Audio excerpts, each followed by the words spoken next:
What up, fight fans? It was the night of the knockout at UFC 239, with nearly every fight in the main event ending in spectacular fashion. If there was ever a pay-per-view to buy, it would have been this one, so let's get into the main event's spectacular moments.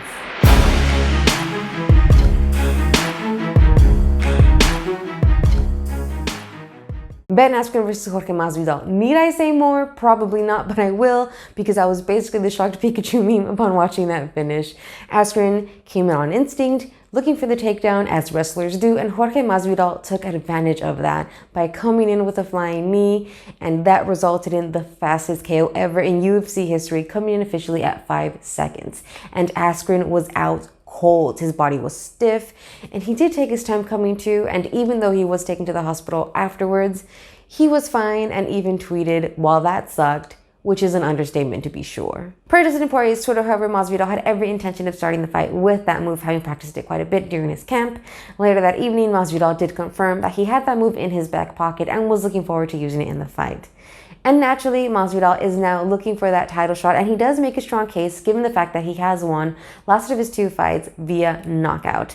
And on top of that, 2 of the top 3 fighters in the welterweight division are currently already scheduled for other matchups, so it looks likely that he will get his shot. Rockhold made his light heavyweight debut, but it was derailed when he lost to Jon Błachowicz in the 2nd round. The saddest part about this is his inability to adjust between fights. He's been knocked out in 3 of his last 4 fights.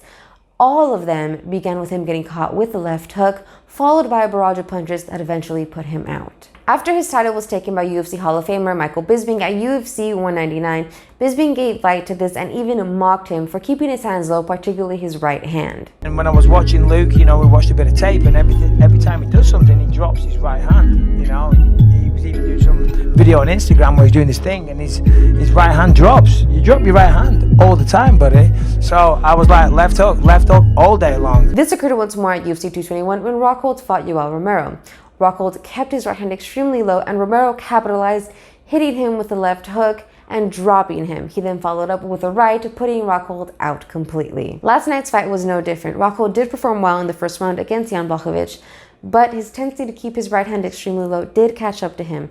Błachowicz caught him with the left that dropped Rockhold and almost put him out. That was followed up by an onslaught of punches, and that's all she wrote. According to ESPN anchor Karen Bryant, UFC president Dana White stated that Rockhold suffered a broken jaw and that he should consider hanging up the gloves. Rockhold does have a career in modeling outside of fighting, which may be better suited for the 34-year-old at this point. To date, Amanda Nunes is the greatest female MMA fighter to ever live. She just knocked out 18-time boxing champion and former UFC bantamweight champion Holly Holm in the very first round. Not only that, Nunes is the first and only female champ, meaning that she holds bouts in 2 divisions, the 135 and the 145. Not only that, but the 31-year-old has beaten or finished all premier female fighters, all former champions of her generation. She knocked out Ronda Rousey, she choked out Miesha Tate, she knocked out Chris Cyborg, she decisioned Valentina Shevchenko twice, she knocked out Germaine Durandamy, and now she knocked out Holly Holm. When you think of the female fighters who have literally fought to put women's MMA on the map, Nunes has beaten them all. There is no one else left for her to fight, but she is young and there will always be other prospects. However, it is difficult to imagine anyone prying Nunes' 2 bouts away from her anytime soon. With a resume like hers, it is clearly safe to say that Nunes is the female GOAT. Jon Jones and Thiago Santos went the distance in a fight that looked like it could have gone either way. By the 2nd round, I was beginning to question as to whether or not we were going to see Jon Jones lose via decision. Admittedly, that may seem a little early, however, I still had the same concerns in later rounds.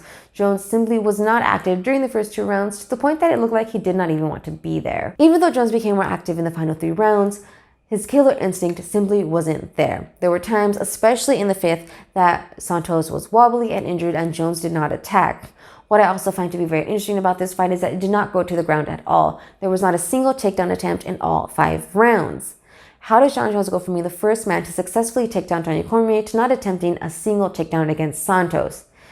Jones did say that he did not feel like he needed to wrestle because he felt like he was winning. However, if Jones were to review the fight, I think that he would see that wrestling could have been the difference between a decision versus a clear victory. Conversely, Santos did a fantastic job in staying active throughout the entire fight, even through his injury.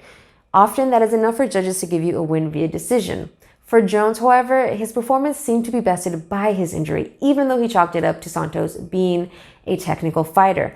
I would disagree, however. Santos likes to brawl and knock out his opponents. Jones, on the other hand, likes to pick his opponents apart, but Santos' style doesn't really allow for that, giving Jones a new type of challenge. Ultimately, Jones did maintain the light heavyweight title, but it didn't feel like a victory. All in all, we witnessed MMA history at UFC 239. Let me know what you thought of the fights in the comments down below. Do you agree that Amanda Nunes is the GOAT? And what did you think of the Jones versus Santos fight? As always, don't forget to like this video and to subscribe for more content. I'll be seeing you in the next one.